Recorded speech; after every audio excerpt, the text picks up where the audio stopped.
It is the determinant of whether you get band 5 or not. Whenever I'm writing my essay, it is like goreng a nasi, I make sure I include. If you have friend that say speaking English, showing off.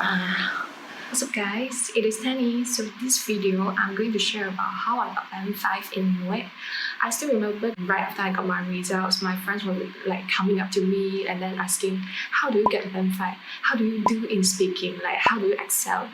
And I was like, it is just too presumptive to conclude how I got band 5 in a few sentences. As we all know, there are 4 components in MUET, which are reading, speaking, writing, and listening. So for each of the components, I literally use different techniques to SM. So, reading is important, writing is risky, and speaking is tricky. So there are a few challenges in different parts, and you know what? Whatever part it is, no worries. I will walk you through step by step on how I got band 5 in MUET. So I'm going to talk about the techniques for each component. In the video, they will be divided into these 4 components. The first one is reading. So reading is an important part. Don't ever take it lightly, okay? Because it makes up a huge chunk of your MUET. It is the determinant of whether you get band 5 or not. So the first technique I would suggest you to use is that screen through the questions before you read the articles. When I say screen through, it literally means screen. When I say screen through, it literally means screen through, okay? Just like when you're taking temperature, no any longer. Because you're left with a lot of articles and questions to answer. Just screen through it, and then right after that, begin your article. And then when you're reading your article, you know where to focus on, you know where your answer lies to save your time. The second one is circle or underline the keywords. Keywords means the following are true except that except is the keywords, or the following is not the features of an orange. The not is the keywords. Right now, you might be thinking like, I've done this in primary school only. I didn't do it anymore. I'm too grow up for that. Oh my God! Bro, I'm in my final year of college and still I'm doing this in every test. Why? Because it makes a difference. Imagine on the test day itself, the fear, the anxiety, the tense environment, it is highly that you are going to somehow lose your mind a bit and get some careless mistake which you shouldn't have done. Who knows? This just one mark away from band 5.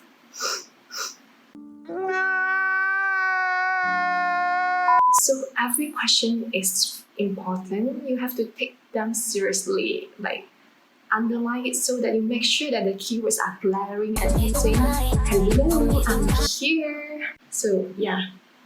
So here are the 2 techniques that I strongly suggest you to use in reading components.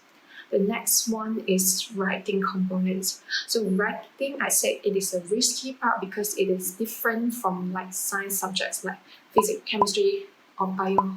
You kind of know what you are going to get in the exam, but writing, no way, no. Stop it. Get some help. Because the title is too broad, you just can't predict what will come up in the exam. So the best thing you can do is prepare beforehand. So this is the important part, okay? Don't miss this, guys. And if you watch until now, congratulations. Yes, Gaga. You have come to the essence of this video. So whenever I'm writing my essay, it is like goreng a nasi, Wherever I goreng the nasi, I make sure I include these 3 things in my nasi goreng. First one is I will use special vocabularies. Second, I will add some variation in my sentence structure. And third one, before I submit my essay, it is a must. I mean, mesti harus. The thing that you need to do is check your grammar, bro. Really. Submit your essay without checking your grammar is like, What's wrong with you, bro? What the heck? You tripping, bro? so you have to check your grammar. I couldn't stress this more. Okay? Grammar, okay? So talking about back to the first and second ingredients I've added in my nasi goreng is that first, adding vocabularies and add some variation to your sentence structure. How I learned that is that I read New York Times. It is a newspaper based in the United States. The reason why I choose New York Times rather than the local newspaper is that I like the sections of the articles, like I can choose the relationship or science or what else, opinion, and they're so interesting, so I'm just attracted to them, can't help it. Second reason is that in every article, I always encounter with the words that I've never seen before. What? Even until now, like whatever article that I open, click in, there must be some vocabularies that is a total stranger to me, you know? So that's why I like about New York Times. And the third one is how they construct their sentence. They have more variation in their sentence structure. One example is that had I known it earlier, if like for average person, right, maybe you will write if I know it earlier. But then you can do it in a different way, you know, like had I known it earlier, I wouldn't say hi to him. You're showing the examiner that you know a little bit more than other students. That's how you upgrade your score in writing. Let me get my little notebook. 2,000 years later. This is what I do. You can see I have some words that I want to learn here, and then beside that, I could write them whether they are noun, adjective, or verb, and then below the words I will write how to use that in a sentence. This is also another important point.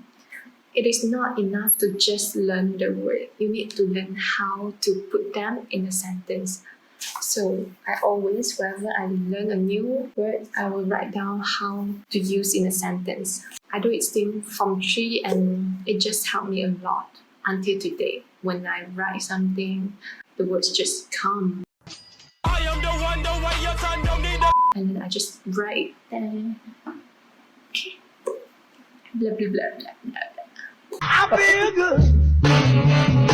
Now we have to run through over speaking.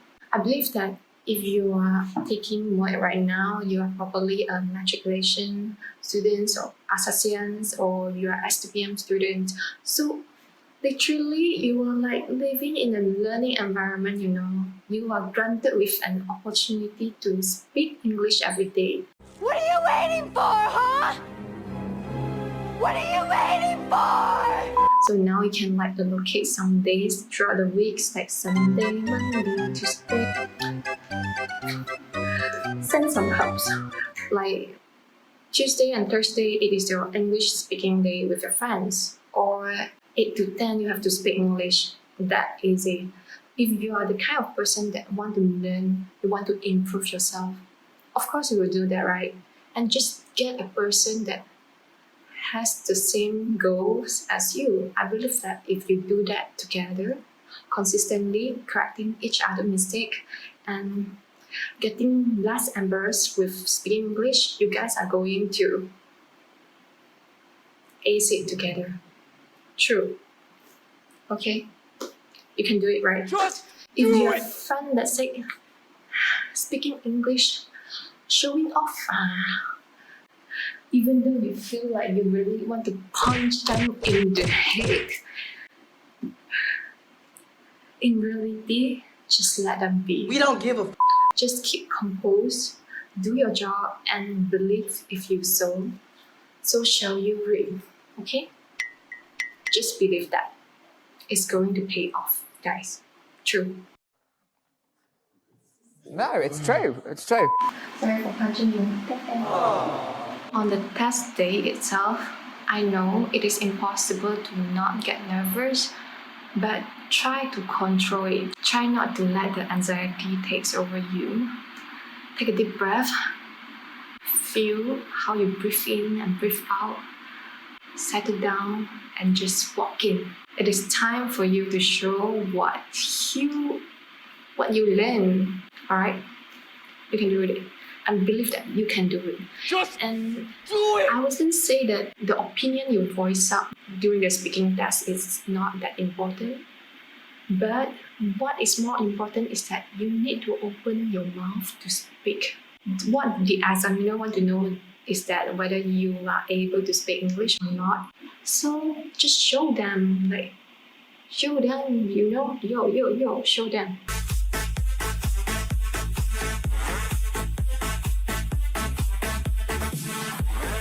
And remember, sometimes it is more than a test, it is about attitude. If you come across with your roommates or your friends who barely get the chance to really speak during the speaking test, you can prompt them, like asking them, what is your thoughts on this? What is your opinion? I believe that any gesture of kindness is going to leave a good impression on another human being with an unknown influence towards your score. Lastly is listening. So listening is the least challenging part of MUET. But then I still have got some tricks for you. Before you start the listening test, you can read through the questions carefully and then you know what to expect when they play the audio. And my another tricks. Another one. When it comes to the keywords, I will scribble everything down.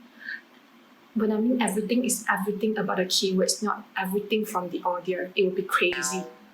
So I will scribble everything about the keywords elsewhere in the paper. I did that because of two reasons. One, I'm afraid that if I just write it directly in the answer space, my handwriting will be too ugly for the examiner to recognize.